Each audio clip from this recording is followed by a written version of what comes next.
we're here in the beautiful Amsterdam at Blockchaintalks, and we're here with Tone Vays. How are you doing, Tony? I'm good, I'm good. You're also wearing a holo cap. I am, we're both wearing holo caps. All right, but you're a trader. I am a trader, but being a trader and believing in holding your value in something that is unconfiscatable and censorship resistant and expected to go up over time makes me a hodler, and my current schedule makes it a little tricky to be a trader. All right. We just actually heard that you have like 4 to 8 active trades per year, or... Right, that's 4 to 8, in case that sounded like 48.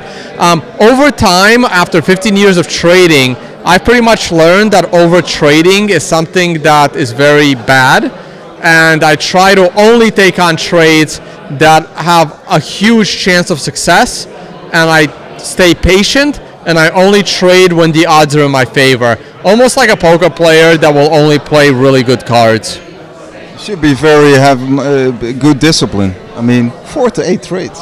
Yeah, it's not something that you start out learning. It's something that you evolve into over time, especially if your lifestyle mandates that you cut back on your day-to-day trading, because it's very hard. And it's a good style of trading if you're able to do it properly. I sleep just fine at night, and I know most traders don't. And back when I was an active trader, I had lots of very frustrating nights of sleep. You're still recovering? I'm a little better now. I use the airplanes these days to catch up on that sleep.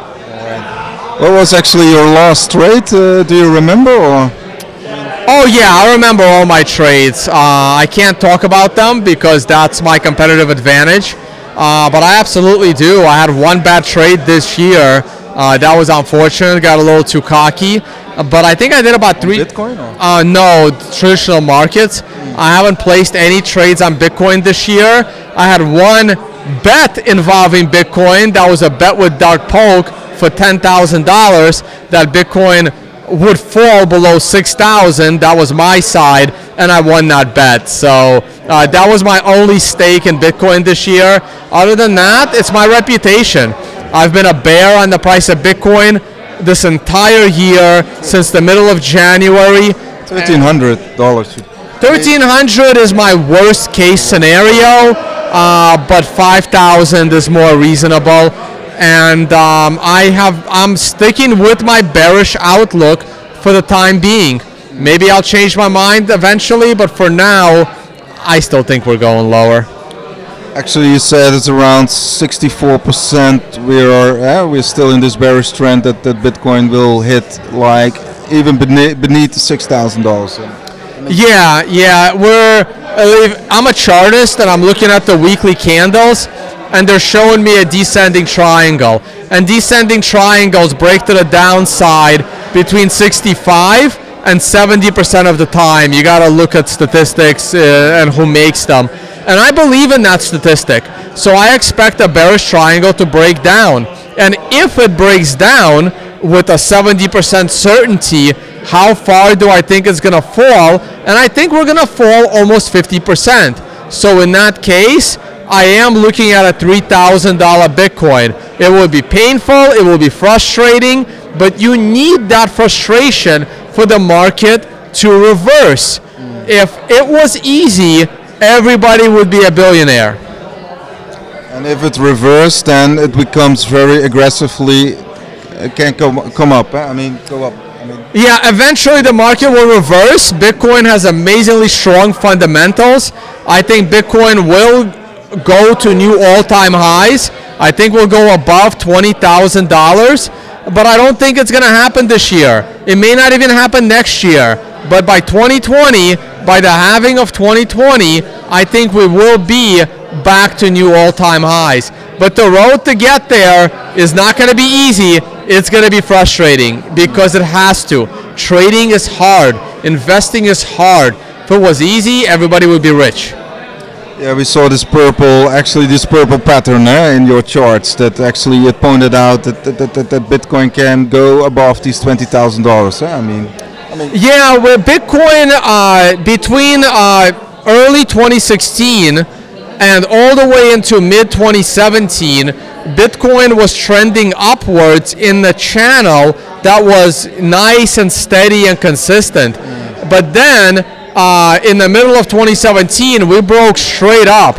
Once we broke above 3,000 or once we broke above 5,000, we went up way too high and way too fast. And I think there needs to be some pain to recover that.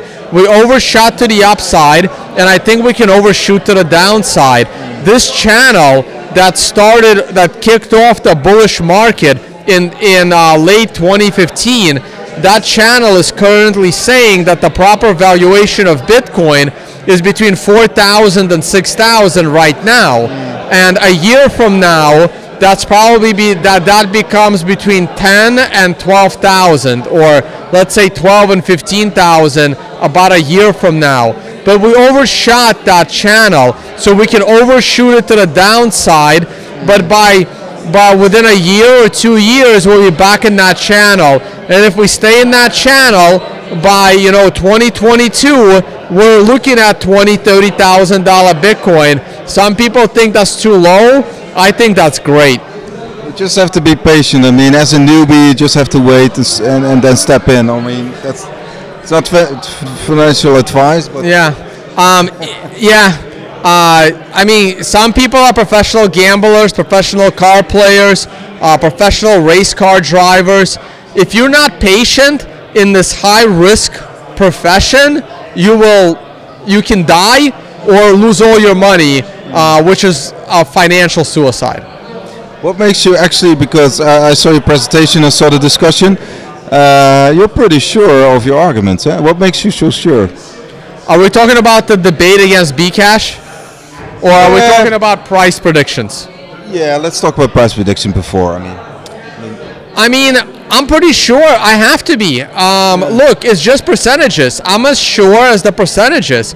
If I'm playing blackjack and I have an 11 and the dealer is showing me a 6, I'm going to double down. It doesn't mean I'm going to win the hand, but I will play the odds that I'm given, and you play to double down. So when the odds are in my favor that the price of Bitcoin is going to fall, I have to be confident in that statement. It doesn't mean I'm going to be right, but I'm going to be confident in what I see in the charts. I've trusted my ability to read charts. I've trusted my technical analysis for 15 years, and this is not the time to be timid. And there's so many eyes on me. It was easy to predict the price of Bitcoin 2 years ago when I had 1,000 Twitter followers. Now I have 165 Twitter followers, and everybody's a critic. And the more people criticize, the more I am confident that I'm right, because the majority is always wrong. How do you deal with all the attention? How do you deal with all this following, or it doesn't matter actually? It doesn't put any pressure on you. I mean, I'm still learning, and I read a lot of blogs, and I learned and I researched a lot before I became this public person. And I have a pretty good memory, and I remember. And one of the bloggers I used to read, no reason to say the name, he had hundreds of, if not, he had millions of eyes on him, and insane amount of money following his views. And when he was asked the same question, he said, well, now what you say is so much more important because more people are watching and more people are following. Does that influence what you say? And his answer was, if it did, I wouldn't be doing what I'm doing. It's irrelevant to me how many people are watching me. If I start to be timid because there's more eyes on me, I might as well go to another field where I have a few eyes on me. That's what got me here. Being bold with my statements, being honest about the crypto space, not having any fear is what got me those eyeballs to begin with, and they respect the fact that that's what I do. I'm not gonna disrespect my long-term followers by somehow altering what I say and what I do because there's more eyes watching me now. A few more questions and then we conclude. I mean, We did. We saw the discussion with the Bitcoin Cash. I mean, we saw lots of arguments to conclude. I mean, you're quite a big Bitcoin maximalist, Bitcoin core believer. I mean, I am, and I don't see Bitcoin maximalism as something bad. In fact, I heard Saifedean Ammous, the author of the Bitcoin Standard, amazing book, he broke down and said, well, maximalists are people that believe in multiple coins. We're crypto minimalists. We believe there will only be one coin. This whole thing of maximalism, it's said by people that are trying to push scams onto you, somehow demonizing the fact that you believe in something solid that is going to last. I embrace the fact that people call me a Bitcoin maximalist. I love it. And also quite confident about the Lightning Network. I mean, you have your own node.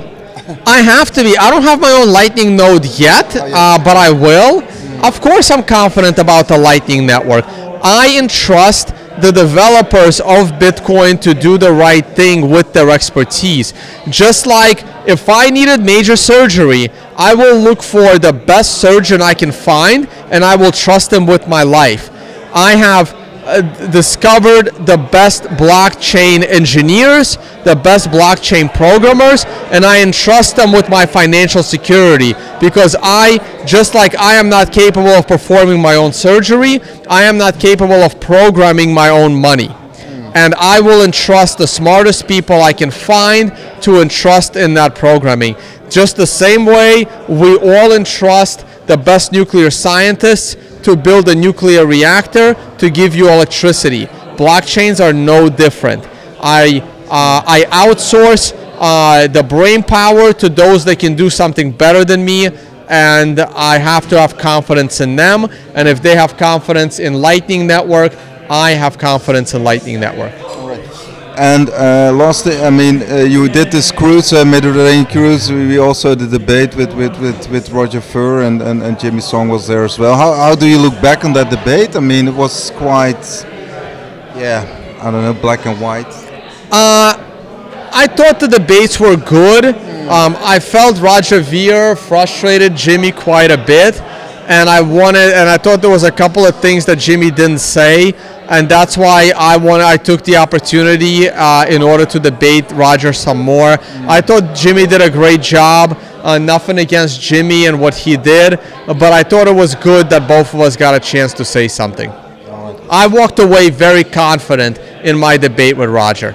All right, all right. Did you see him afterwards, or? Oh no, we split and went in different directions. But I will see Roger again. Our paths will cross.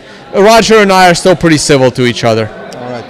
Last question. What are actually your 3 favorite coins? I ask this question to everybody. Bitcoin and Bitcoin testnet. I don't have any other coins besides Bitcoin that I would entrust with value. But you trade altcoins for more Bitcoin. I do not. I don't. Exchanges can go down. We just saw one broker go down because of regulatory issues. In India. I would rather trade penny stocks, because at least I know the dollars in my exchange are safe. I only trust myself with private keys.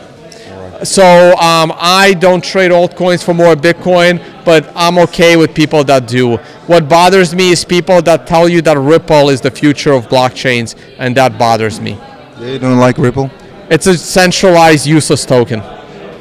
You got a lot of partnership, like more than 100 with financial institutions. It's still a centralized, useless token. All right. Now, thank you very much, Tone, for your time. People can still subscribe, actually, to your workshop. Yes, I do workshops all around the world. I don't know. I'm not sure if this is live streamed or not. The Sunday Amsterdam workshop is sold out. There's still a few seats tomorrow, but check out tonevays.com. You can see where I do my workshops to teach trading. Other than that, just watch my videos, subscribe to the Tone Vays YouTube channel, and I speak at conferences all around the world. Just gotta find me. All right. Thank you very much. Thank you. All right.